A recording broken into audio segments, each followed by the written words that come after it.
भगवद गीता केवल एक धार्मिक ग्रंथ नहीं है, बल्कि जीवन को समझने और जीने की एक कला है। इसमें अर्जुन और भगवान श्री कृष्ण के संवाद के माध्यम से जीवन के गहरे रहस्य सिखाए गए हैं।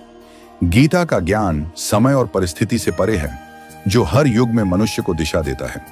भगवद गीता पढ़ने के मुख्य लाभ आज की भागदौड़ भरी जिंदगी में मन अशांत और बेचैन रहता है। गीता सिखाती है कि बाहरी परिस्थितियों से प्रभावित हुए बिना मन को स्थिर और शांत कैसे रखा जाए। समत्वम योग उच्यते, यानी सुख दुख, लाभ हानि, जय पराजय में समान रहने की कला।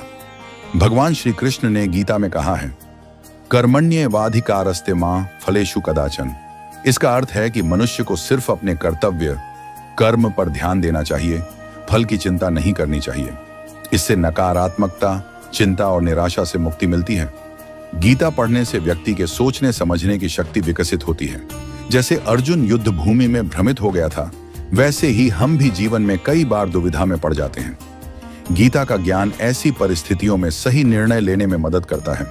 गीता सिखाती है कि अहंकार, लोभ, मोह, ईर्ष्या जैसी बुरी भावनाएं आत्मा के विकास में बाधा हैं।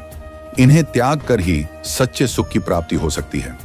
गीता के माध्यम से मनुष्य जानता है कि आत्मा अमर है, शरीर नश्वर है, मृत्यु एक परिवर्तन है, अंत नहीं। यह समझ व्यक्ति के भीतर से मृत्यु का भय दूर करती है और उसे आध्यात्मिक दृष्टि देती है। गीता धर्म को केवल पूजा पाठ तक सीमित नहीं रखती, बल्कि उसे कर्म, कर्तव्य और नैतिकता से जोड़ती है। सच्चा धर्म वही है जो सभी प्राणियों के प्रति करुणा, दया और सेवा की भावना जगाए। चाहे वह तनाव हो, प्रतियोगिता हो, असफलता हो या रिश्तों में कटुता, गीता का ज्ञान हर समस्या का समाधान प्रस्तुत करता है। यह जीवन के हर क्षेत्र में संतुलन बनाए रखने की प्रेरणा देती है। भगवद गीता पढ़ना केवल एक धार्मिक कर्मकांड नहीं है, बल्कि यह आत्मा के उत्थान, मन की शांति और जीवन के सही उद्देश्य को समझने का साधन है। ये हर उम्र, हर परिस्थिति और हर व्यक्ति के लिए समान रूप से उपयोगी है। जो व्यक्ति नियमित रूप से गीता के श्लोकों को पढ़ता है और उन पर मनन करता है, उसके जीवन में सकारात्मक परिवर्तन अवश्य आते हैं।